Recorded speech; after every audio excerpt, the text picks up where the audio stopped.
오늘 설교 제목이 복이에요. 복. 예. 복이란, 그러니까 제가 설교 제목을 거의 다 외우거든요. 왜냐하면 거의 한 글자 아니면 두 글자니까 뭐 어려울 게 뭐 있겠습니까, 다. 근데 지난 한 4년, 3년 반 동안 엄청나게 설교를 많이 했더라고요, 진짜. 설교 원글을 이만큼. 근데 복과 관련된 제목이 하나도 없어요. 예. 복을 왜 이렇게 안 했는지 모르겠어요. 복 되게 좋아하는데. 하나님께서 우리에게 말씀을 통하여 큰 복을 주시기를 믿으시기를 바랍니다. 네. 사람들은 복 받기를 원하죠.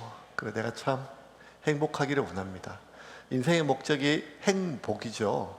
그런 걸 보면 참 복은 인간에게 꼭 필요한 것입니다. 물론 우리가 이제 뭐 기복주의, 또 기복신앙 뭐 이런 것들에 대해서 신앙의 부정적인 면들이 우리에게 많이 있지만, 그럼에도 불구하고 복은 하나님이 우리에게 주신 선물이지요.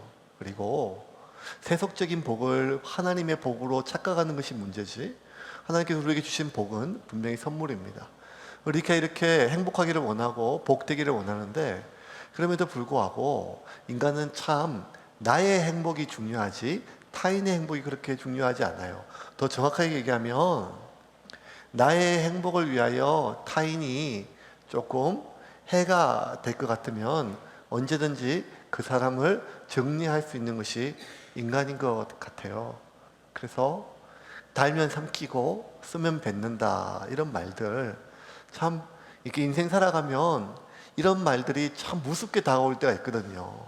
내가 참 20년 같이 일했던 사람인데, 30년 같이 내가 마음을 줬던 사람인데, 내가 진짜 내 마음을 열고 전부를 했던 사람인데, 어느 순간 돌아서면 저 사람이 왜 나한테 저렇게 하지?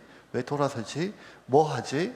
뭐가 내가 잘못했을까? 하다가 나중에 아무리 이유를 찾지 못하면 우리 안에 이런 생각이 들어요. 아유, 내가 이제 더 이상 쓸모가 없어졌나? 내가 더 이상 쓸모가 없어졌나? 뭐 이런 생각이 들 때가 있죠. 저도 그런 생각 들어요. 저한테 진짜 밤낮으로 전화하고 그렇게 많이 저한테 애를 먹였는데, 어느 순간 싹 돌아서는 사람들 보면 이런 생각이 들어요. 내가 이제 더 이상 필요가 없는갑다, 뭐 이런 마음이 들죠. 이 사람들 마음속에는 우리가 무언가가 뭐 정, 의리, 뭐 이런 많은 좋은 단어들이 있지만, 결국에는 나의 이익에 따라서 또 나의 손해에 따라서 많은 것을 결정하는 것이 어쩌면 또 인간 본성일 수가 있죠. 심지어 형제지간이라 할지라도, 그리고 부모와 자식이라 할지라도 어느 순간에 보면 여러 가지 갈등의 문제에서 내가 선택의 순간이 되면 어디까지가 내 가족인지가 명확해져요. 심지어 날 낳아주신 부모도 내 가족이 아닐 때가 있고, 나와 같이 피를 나눈 형제도 내 가족이 아닌 것처럼 느껴질 때가 있는 거죠. 그러면 각자 자기가 생각하는 자신의 가족이 명확해질 때가 있습니다. 제가 왜 오늘 이런 얘기를 시작하는가 하면, 우리는 이제 룻이 이 룻기의 마지막을 향해 달려갑니다. 이제 2주 남았어요. 여러분 고생하셨습니다. 3, 4, 5, 6, 7월 이 룻기 넉 장밖에 안 되는 거를 5개월 동안 우리가 봤어요. 여러분 넉 장밖에 안 돼도 제가 5개월 설교할 수 있으니까 사도행전은 28장까지 있다는 걸 기억하시고 네, 제가 은퇴할 때까지 한번 설교해볼까 지금 생각 중이에요. 이렇게 이 대단한 마지막에 결론을 내리면서 결국 보아스가 기업을 물러요. 자기가 책임질 것을 책임진다는 것이죠. 근데 우리 전주에 살펴본 것처럼 이 나오미의 가족들, 엘리멜렉, 죽었던 엘리멜렉과 기련과 말론의 가장 가까운 친척은 아무개라는 거예요. 성경에 이름조차 나오지 않지만 그 아무개가 가장 가까운 친척이었고, 그리고 기업 물을 권리도 있지만 책임도 있어요. 이게 되게 중요해요. 기업을 물은다는 것은 우리에게 권리도 있지만 책임도 있다는 거예요. 죽었던 엘리멜렉의 땅을 내가 살 수 있는 권리도 있지만, 그 땅을 사서 죽은 자의 이름을 위하여 그 땅을 다시 세우는 의무도 있다는 말이에요. 우리는 그것이 두 가지가 같이 있어요. 이것이 왜냐하면 너와 내가 서로 다른 사람이 아니라 한 형제이기 때문이라는 거예요. 그런데 아무개는 자신에게 주어진 그 권리만 이용해서 내가 그 밭을 살 수 있어서 우리 가문에 우리 집안에 부를 늘릴 수 있을 것 같아서 그 땅을 사겠다고 했는데, 그 이어서 보아스가 그와 동시에 그 땅과 함께 모압 여인 룻을 함께 사서 룻을 통하여 태어난 자식의 이름으로 그 땅의 모든 유산을 물려줘야 된다고 얘기했을 때, 아무개가 했던 말이 우리는 귓속에 남아있죠. 그렇게는 못하겠다. 우리 집안에 손해가 있는 일은 내가 하지 않겠다.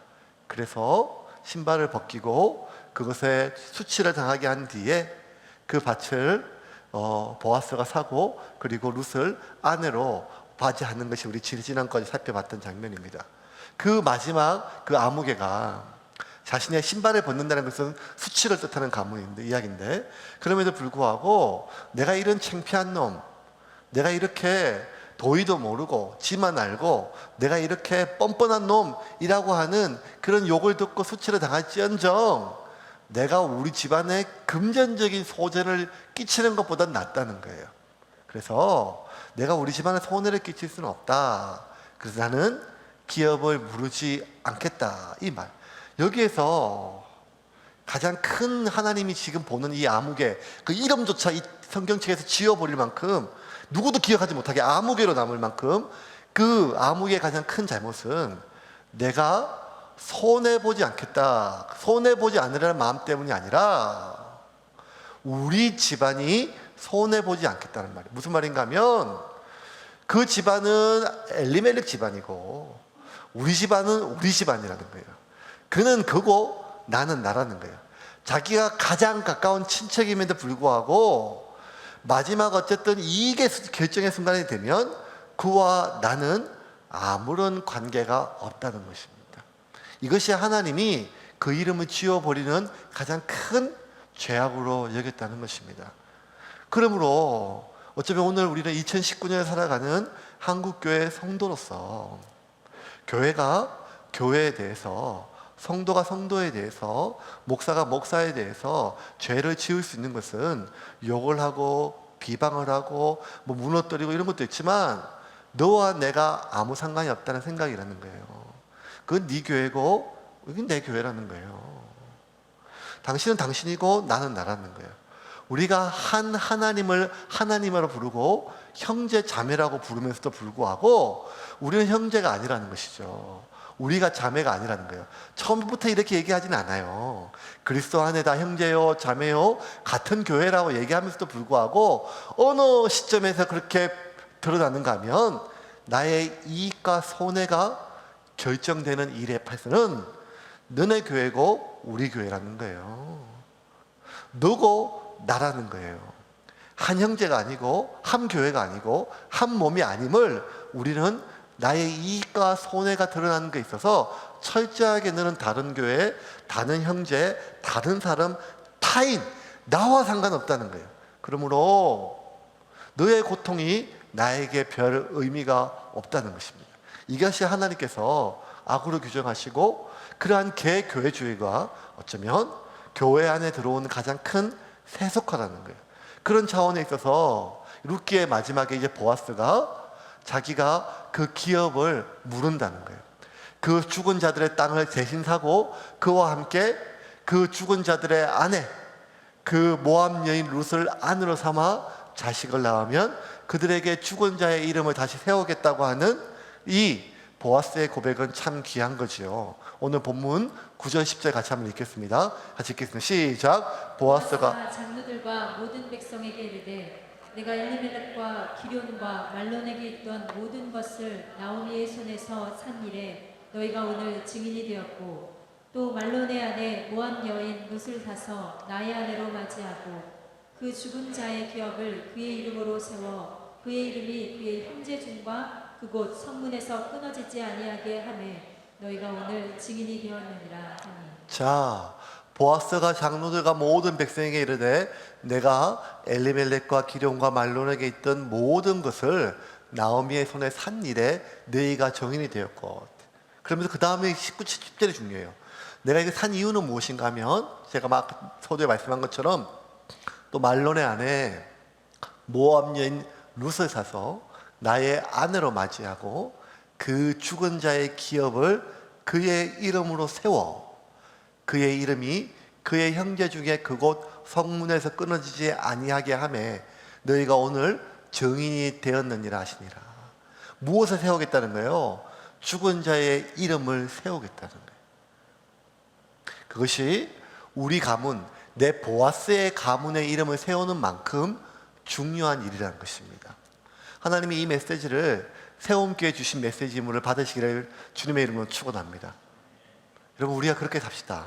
교회 크기와 상관없이, 교회의 상황과 상관없이 하나님께서 우리를 새움교회로 세워주시고 또 지금까지 보고 주신 가장 큰 이유는 우리들의 안전한 공간과 우리들에게 안전한 사람들을 만드는 것이 아니라 죽은 자들, 이름이 끊어진 자들, 연약한 자들, 온갖 이유로 자신의 힘으로 자신의 이름을 이을 수 없는 사람들의 그들의 끊어진 이름을 대신 세워질 수 있는 사람, 보아스처럼 기업을 물을 수 있는 사람, 어쩌면 나보다 더 가까운 사람이 있고 어쩌면 우리보다 더 큰 교회가 있고 어쩌면 우리보다 더 넉넉한 교회가 있음에도 불구하고 그럼에도 불구하고 그것을 우리의 책임으로 받아들이고 그 교회를 세우고 그 사람을 세우며 그를 내 이름을 세우기 위하여 우리 교회의 이름을 드러내기 위하여 세움교회가 그런 일을 했다, 세움교회가 그런 일, 좋은 일을 했다, 선교를 했다 이런 것이 아니라 세움교회의 이름을 세우기 위한 구제가 아니고 세움교회의 이름을 세우기 위한 선교가 아니고 오직 그가 하나님의 자녀이기에 그를 세우기 위하여 내가 손해보고 내가 내 것이 나간다 할지라도 내가 그것을 하겠다고 모든 사람들 앞에 공공적으로 선언할 수 있는 교회, 하나님께서 이런 교회를 지금도 원하심을 믿으시기를 바랍니다. 예. 저는 오늘 설교가 인터넷에서 안 나갔으면 좋겠습니다. 언제든지 제가 말을 바꿀 수 있게요. 본문이 이렇게 해서 어쩔 수 없이 설교를 하지만 그런 마음이 또 들지요. 어느 순간 이렇게 무언가 도움을 청하고 요구하고 뭐 할 때 그때마다 제가 오늘 했던 이 말과 이 설교가 저에게 재갈이 되고 저에게 가시가 되어서 말을 바꾸지 아니하고 여전히 우리의 상황과 우리의 상태와 우리의 계획에 매이는 것이 아니라 그가 하나님의 교회이고 그가 하나님의 자녀이며 그가 하나님의 선교 일을 할 때 그것을 위하여 우리의 것들을 내어줄 수 있는 그런 하나님의 은혜, 이것이 우리에게 필요한 것 같습니다. 그렇게 보아스는 그 이름을 다시 세우겠다고 해요. 근데 놀라운 기적이 하나 일어났어요. 그게 무엇인가 하면 여러분 10년 오랜 시간 전에 죽고 끝났던 사람들의 이름이 다시 살아난 거예요. 오늘 구절에 보면 보아스와 장로들과 모든 백성이 이르되 내가 엘리멜렉, 기럨, 말론, 이 사람들은 오래전에 죽었던 사람이에요. 그리고 이미 썩어지고 아무것도 남지 않았어요. 나오미가 베들레헴으로 돌아올 때 그들의 뼈 하나 가져올 수가 없을 만큼 그들은 이미 죽었고 이름은 사라졌으며 뼈조차 남지 않고 완전히 끊어졌던 사람이에요. 그런데 보아스는 죽은 자들의 이름을 다시 되뇌요.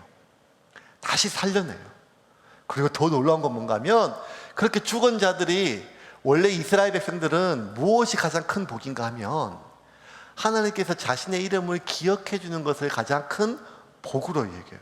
그래서 랍비들이 죽을 때 마지막 기도, 랍비의 기도라는 게 있어요. 유대인들이 마지막 임종할 때 가장 큰 축복이 뭔가 하면 여호와여 나를 기억하소서, 나를 기억하소서. 시편 기자들의 보면 수많은 기자들의 어떤 기도를 보면 기억해 달라는 것이 중요하다는 거예요. 그런데 왜 이스라엘 백성들이 이렇게 후손, 자손, 기업을 세우는 것을 목숨을 거는가 하면 내 이름이 내 후손을 통하여 회자되고 기억되기를 바란다는 것입니다. 그런데 보아스가 이미 끝난 이름, 이미 죽은 이름, 다시 살아날 수 없는 그 이름을 부활시켰어요. 어떻게? 자기가 그 땅을 사고 모압 여인을 아내로 삼아 자식을 낳으면 그 죽었던 자들의 이름으로 그 가문을 다시 세우겠다는 말이에요. 여러분, 죽은 자는 이처럼 산자의 헌신을 통하여 다시 살아남을 믿으시기를 바랍니다. 이게 중요해요, 여러분. 죽은 자들, 이미 죽은 것처럼 모든 것이 끝난 사람들, 이미 썩어진 것처럼 아무런 소망이 없는 사람들이 우리 가운데 얼마나 많습니까? 근데 그들이 다시 살아나는 것은, 그들이 다시 회복되는 것은, 그들이 아무리 기도하고 우리가 아무리 하나님 그들을 살려달라고 기도했을 때 회복되는 것이 아니라 누군가의 희생이 있어야 살아날 수가 있다는 거예요. 이 엘리멜렉, 기럨, 말론, 이 가문이, 그 이름이, 이 죽고 썩어지고 없어졌던 그 이름이 다시 세워질 수 있었던 것은 오직 나오미의 간절한 기도나 바람 때문이 아니라 보아스의 희생이 있어서 그래요. 보아스 역시 그 아무개처럼 자기 돈이 아까울 수 있는 사람이죠. 자기가 돌봐야 될 가족이 있고 자기에게 물려줘야 될 자손들이 있는 사람들이에요. 그럼에도 불구하고 보아스가 자기가 손해를 보고 희생을 하고, 그럼에도 불구하고 이 가문을 세우기 위해서 자기 것을 드렸을 때, 그 희생을 했을 때 하나님이 죽은 자들을 다시 살리신다는 거예요. 그래서 예수님께서는 요한복음 12장 24절에 이렇게 말씀하셨어요. 하늘의 밀이, 같이 한번 읽어볼까요? 시작. 내가 진실로 너희에게 이르노니 하늘의 밀이 땅에 떨어져 죽지 아니하면 하늘 그대로 있고 죽으면 많은 열매를 맺느니라. 열매는 어떻게 있는가 하면 죽어야 맺는다는 거예요. 죽지 않으면, 썩지 않으면 열매 맺을 수 없다는 거예요. 그 열매 맺기를 원하노라 하는 축복으로 맺어지는 게 아니에요. 많이 열매 맺기, 다시 회복되었으면 좋겠다, 그런 덕담으로 되는 것이 아니란 말이에요. 모든 열매는 죽음을 그럼 삼아서 열매를 맺는다는 거예요. 희생이 있어야 된다는 거예요. 누군가의 죽음과 누군가의 썩어짐이 없이는 결단코 열매가 맺어질 수 없다는 거예요.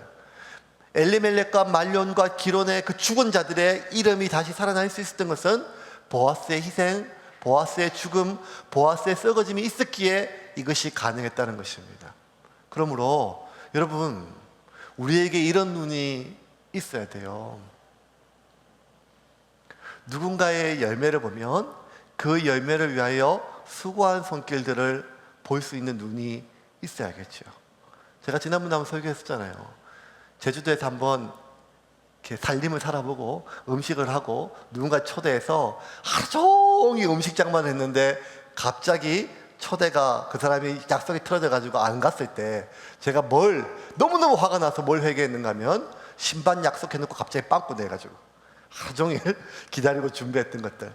그러면서 그때 이제는 제가 막 그렇게 어느 이제 집에 가서 이렇게 신방을 하고 음식이 나오고 뭐 이렇게 하면 그냥 그게 걱정이 돼요. 잡채가 나오면 이거 안 되느라고 얼마나 고생이 했을까. 그냥 짜장면 시키지 뭐 이런 생각도 하고. 부엌에서 살림하시던 엄마들은 어느 집에 가서 밥 한 끼를 먹어도 남자들은 잘 모르죠. 그런데 아이고 이거 얼마나 수고를 했나, 김치 하나 반찬 하나 이렇게 그냥 맛이 있고 없고 그것만 평가하는 남자들과 다르게 그 수고를 아는 사람들은, 수고를 해본 사람들은 이 열매를 위해서 어떤 희생이 있었는지 다 알지요. 그런 것처럼 우리 교회도 그런 희생을 볼 줄 아는 눈이 좀 많았으면 좋겠어요, 이제는.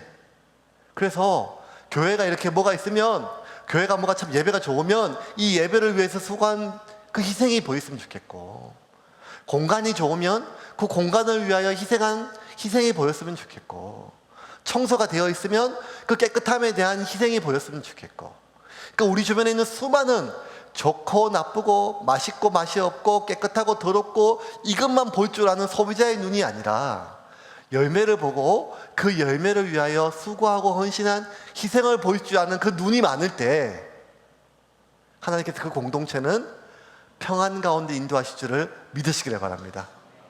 그 수고를 볼 줄 아는 눈이 중요해요. 할머니 같은 눈들, 할머니 같은, 할아버지 같은 눈이 아니고 음식이 짜네, 맛있네 이런 게 아니고 할머니처럼 어이구 이거 만드느라고 얼마나 고생을 했어, 골매했어 이런 것처럼 우리 주변에는 수많은 것들에 대한 평가의 눈이 아니라 그것을 위하여 수고를 읽을 줄 아는 눈, 그게 필요한 거죠. 어쨌든 보아스를 통하여 죽은 자들이 다시 살아났어요. 보아스의 희생과 보아스의 헌신과 보아스의 자기 희생을 통하여 죽은 자들의 이름이 살아났어요. 많은 성경 신학자들은 이 보아스를 예수님의 예표로 봐요. 보아스를 예수님의 모형으로 보고 이 보아스의 희생처럼 예수 그리스도의 희생을 통하여 많은 이들이 부활할 수 있다고 보는 것이죠. 우리는 뭐 거기까지는 아니더라 할지라도 여러분의 한 사람의 한 교회 우리의 작은 것 하나의 희생을 통하여 수많은 생명이 살아날 수 있음을 믿으시기를 바랍니다. 그렇게 이제 이 가문이 살아나게 됐어요. 그러면서 이제 11절 12절에 보면 장로들이 보아스와 그 가문을 축복을 해요. 11절 12절 같이 보겠습니다. 시작. 성문에 있는 모든 백성과 장로들이 이르되 우리가 증인이 되나니 여호와께서 내 집에 들어가는 여인으로 이스라엘의 집을 세운 라헬과 레아 두 사람과 같이 하시고 내가 에브라스에서 유력하고 베들레헴에서 유명하게 하시길 원하며 여호와께서 이 젊은 여자로 말미암아 내게 상속자를 주사 내 집이 다말과 유대에게서 낳아준 베레스의 집과 같게 하시기를 원하노라 하니라. 성문에 있는 모든 백성과 장로들이 이르되 우리가 정인이 되고 그 다음부터 축복을 해요. 장로들이 여호와께서 내 집에 들어가는 여인으로 이 모압 여인 룻이죠. 여인으로 이스라엘 집을 세운 라헬과 레아 두 사람 같게 하시고 먼저 룻을 축복하되 이스라엘의 국모 라헬과 레아를 통하여 12지파가 태어나죠. 그래서 룻이 그렇게 되기를 바란다. 룻을 축복을 해요. 그 다음에 내가 이렇게 수고하고 희생하는 보아스 내가 에브라스에서 유력하고 베들레헴에서 유명하게 되기를 원한다. 이 베들레헴에서 에브라스에서. 그 다음에 세 번째는 이 가문 축복을 해요. 여호와께서 이 젊은 여자로 말미암아 내게 상속자를 주사 내 집이 다말이 유다에게 낳아준 베레스의 집과 그 당시에 룻기가 기록될 당시에 베레스 가문이 가장 유력하고 아주 유명한 가문이었어요. 너네 가문이 이 베레스 가문과 같이 아주 흥왕하고 부흥하기를 바란다라고 이렇게 축복을 해줘요. 그렇게 축복을 하고 그 장로들 중에 누구도 그 땅의 값을 보태겠다는 사람은 없었어요. 다 이렇게 말만 그렇게 했죠. 근데 여러분 이 장로들이 그렇게 빌었던 복이 그대로 다 성취가 돼요. 그리고 이 장로들이 빌었던 복이 그 당시에 그 순간에 들었던 사람들이 들었을 때는 현실성이 전 없는 그냥 인쇄치래요. 하는 말처럼 축복처럼 새해 복 많이 받으시기 바랍니다 뭐 이런 것처럼. 왜냐하면 하나하나 볼게요.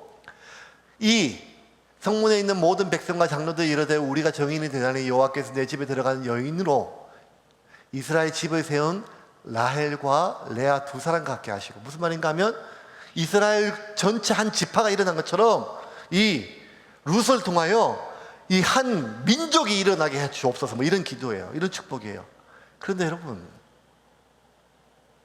사실 이 룻은요 죽었던 말론하고 10년 동안 살았거든요. 10년. 그러니까 말론이 결혼하고 바로 죽은 게 아니라 10년 정도 있다가 죽었어요. 근데 10년 동안 자식이 없던 여자예요. 10년 동안 자식이 없던 여자가 지금 베들레헴에 왔는데 이 베들레헴에서 보아스는 거의 자기 아버지보다 나이가 많은 사람이에요. 그래서 뭐라고 하면 그 여자 장로들이 12절에 이렇게 축복을 해요. 여호와께서 이 젊은 여자로. 벌써 결혼하고 10년이 지났는데 뭐가 그렇게 젊었겠어요? 그런데 보아스에 비하면 너무 젊었다는 거예요. 그러면 젊고 싱싱했던 말론과 10년을 살아도 아이를 갖지 못했던 룻이 자기 아버지보다 나이가 많은 보아스와 결혼을 했는데 그것도 어떻게 한 민족이 일어날 만큼 다산할 수 있겠어요. 이거는 현실성이 없는 그냥 거칠어져. 그런데 이 기도가 그대로 이루어져서 그 가문에서 다윗이 태어나고 다윗의 후손을 통해서 예수 그리스도께서 태어남을 믿으시기를 바랍니다. 두 번째는 이 보아스를 칭찬하면서 내가 에브라스에서 유명하고 베들레헴에서 유명하기를 하시기를 원하더라. 이 룻기는 언제 기록됐는가 하면 다윗 시대 이후에 기록되었어요. 그래서 이 룻기를 읽는 독자는 한참 뒤에 태어날 다윗을 벌써 알고 있고 다윗의 조상 룻을 다 알고 있는 사람들이에요. 그런데 결국 이 책을 읽는 사람들이 깜짝 놀랐는 거예요. 왜냐하면 다윗이 베들레헴에서 태어나고 에브라 사람이거든요. 그래서 이 장로들이 빌었던 복이 하나도 땅에 떨어지지 않았다는 거예요. 마지막으로 여호와께서 이 젊은 여자로 말미암아 내게 상속자를 주사 내 집이 다음 아래의 유다에게 낳아준 베르스 집과, 이제는요 룻기 이후에 다윗 이후에 가장 유명한 집안은 다윗의 집안이에요. 그러면 그 땅을 사는데 이론 하나 보탠 적이 없는 그냥 장로들의 어쩌면 거칠애 같은 지나가는 축복이었지만 하나님은 그 축복을 하나도 떨어뜨리지 아니하시고 모든 것을 다 이루시고 응답하셨다는 거예요. 이게 여러분 우리가 축복을 가벼이 여기지 말라는 하나님의 메시지예요. 여러분 우리가 오늘 기도하는 이 기도가, 기도하는 그 축복이 누군가를 위하여 중보하는 중보가 단 하나도 땅에 떨어져 썩는 거 없어지는 것이 아니라 하나님이 때에 응답하시게 하실 줄을 믿으시기를 바랍니다. 여러분 축복을 가벼이 여기지 마세요. 저 볼 때마다 기도 부탁하세요. 여러분이 아시는 누군가에게 기도 부탁을 하세요. 저는 우리 교회 참 귀한 건 뭔가 하면 유아 세례를 받을 때 우리가 중보 기도자를 세우잖아요. 저는 너무 그거 귀해요. 어제 갑자기 누가 아기가 아파가지고 막 급하게 하는데 이제 그 중보 기도자한테 연락을 했더니만 깜짝 놀라면서 유아 세례 받은 날부터 하루도 그 아이를 위하여 기도를 빼먹은 적이 없대요. 하루도. 이런 축복을 받기가 얼마나 귀해요. 하나님께서 우리에게 주셨던 놀라운 권세가 있는데 그것은 어떤 것인가 하면 우리가 주님의 이름으로 복을 빌면 하나님이 반드시 응답하실 줄을 믿으시길 바랍니다. 우리는 왕같은 제사장이에요. 목사나 교황이나 사제가 아니라 이 땅에 있는 모든 그리스도인은 다 왕같은 제사장임을 믿으시기를 바랍니다. 그러므로 우리에게 축복의 권세가 있어요. 축도만 하지 말고 축도만 제가 하고 나머지 모든 권세는 우리에게 있어요. 그러므로 여러분 자녀를 위하여 기도하는 축복의 권세를 소멸치 마십시오. 자녀가 쑥스러워하든지 뭘 하든지 간에 자녀를 위하여 기도하는 아비의 기도, 어미의 기도가 하나님께서 권세를 더해 주십니다. 그것이 문화가 돼야 돼요. 다른 어떤 것보다 이리 와봐, 내가 용돈 줄게, 이것보다 물론 그걸 더 원하겠죠 애들은. 근데 기도해주고 축복해주고 하나님의 이름으로 복을 빌어주고 그리고 그것이 반드시 응답된다는 믿음을 가지고 우리가 축복을 빌을 때 그것이 지금은 모르지만 그 기도가 응답되었을 때 그 기도를 받고 그 축복을 받은 당사자들이 기억을 해요. 내가 누구의 기도로 인해서 누구의 축복으로 인해서 여기까지 온 줄을 안다는 것입니다. 그러므로 여러분 하나님의 이름으로 부는 축복의 권세를 여러분 소멸치 마시고 또 하나 축복을 가벼이 여기지 마시고 사용하시고 귀하게 여기시고 반드시 그것이 이루어진다는 믿음을 가지고 여러분 주변에 있는 많은 이들을 주님의 이름으로 축복하는 자가 되기를 주님의 이름으로 축원합니다. 마지막으로 이 모든 축복의 권한이 어디서 시작됐는가 하면 룻을 통해서 시작이 돼요. 11절과 12절 다시 한번 읽어볼까요? 다시 시작. 성문에 있는 모든 백성과 장로들이 이르되 우리가 증인이 되나니 여호와께서 내 집에 들어가는 여인으로 이스라엘의 자, 잘 보세요. 장로들이 빌었던 이 세 가지 엄청난 축복, 한 가문이 일어나고 다윗이 세워지고 가장 유력하고 이 모든 축복이 어디서 시작되고 어디서 끝이 나는가 하면 다 룻이라고 하는 이 모함 여자 한 사람을 통해 시작합니다. 성문에 있는 모든 백성과 장로들이 이르되 우리가 증인이 되나니 여호와께서 내 집에 들어가는 여인으로, 이 축복의 시작이 어디서 시작하면 내 집에 들어가는 여인으로부터 시작이 돼요. 축복의 마지막도 뭐가 되는가 하면 12절 여호와께서 이 젊은 여자로 말미암아. 그럼 여러분 따지고 봅시다. 지금 룻은요, 복이에요, 혹이에요? 그 당시에 모든 사람이 봤을 때 혹이에요. 복이면 아무개가 같이 취했죠. 룻을 취하는 순간 내가 돈 주고 산 모든 것들은 이 룻의 자식으로 딴 사람의 이름으로 돌아가니까요. 그러므로 룻은 짐이에요. 룻은 부담이에요. 룻은 십자가고 룻은 내가 책임져야 될 고난이에요. 그래서 아무개는 내가 안 지겠다는 거예요. 내가 수치를 당해도, 내가 욕을 먹어도, 내가 파렴치한 놈이라고 해도 나는 룻을 데려갈 수 없다는 거예요. 왜냐하면 짐이니까. 그 십자가니까. 그건 무슨 뭐 한 번 내가 책임져 끝나고 한 번 구제하고 돈 주고 끝나는 것이 아니라 살아있는 동안은 내가 책임져야 되니까. 뿐만 아니라 그 자식까지 내가 책임을 져야 되니까 그거는 내가 평생 책임져야 될 나의 혹이라는 거예요. 그것이 당시에 있던 아무개뿐만 아니라 모든 사람들이 가지고 있었던 생각이에요. 왜냐하면 룻은 모압 여인, 이방 여인, 아무것도 아니었으니까요. 보아스는 그 혹을 자기가 따하는 거죠. 그 십자가를 따하는 것이죠. 그런데 결국 이 보아스 가문의 모든 복은 룻으로 시작해서 열리고 룻을 통하여서 맺어짐을 믿으시기를 바랍니다. 이것이 우리가 오늘 이 밤에 기도할 제목, 여러분이 기도할 제목들이 뭐겠어요? 여러분이 근심거리 아니겠습니까? 여러분의 기도 중에 제일 많이 올라가는 사람이 있다면 그 이름은 어쩌면 나에게 큰 부담이 되는 사람이겠죠. 그것이 순원이든 그것이 가족이든 그것이 누구든지 간에 우리의 기도에 제일 많이 오늘 이 밤에도 내가 기도할 그 유일한 사람은 어쩌면 나에게 무거운 짐이에요. 십자가예요. 고난이에요. 하지만 하나님께서 그 고난을, 그 십자가를 우리에게 축복의 통로로 사용하실 줄을 믿으시기를 바랍니다. 물론 또 우리에게 이런 생각이 있어요. 너무 힘드니까, 이게 너무 힘든 사람이니까, 너무 힘든 문제니까 하나님 나중에 내가 보고 안 받아도 되니까 이 십자가 가져가십시오, 치워버리고 싶은 문제도 있겠죠. 하지만 그렇게 많이 하나님께서 해결해 달라고 치워달라고 기도했음에도 불구하고 그 문제가 여전히 우리 가운데 있다면, 그렇게 오랫동안 기도했음에도 불구하고 그 문제가 여전히 해결되지 않는다면 하나님은 그 문제를, 그 고난을 통하여 아직도 나에게 내 삶에 이루고자 하는 계획이 있다는 것입니다.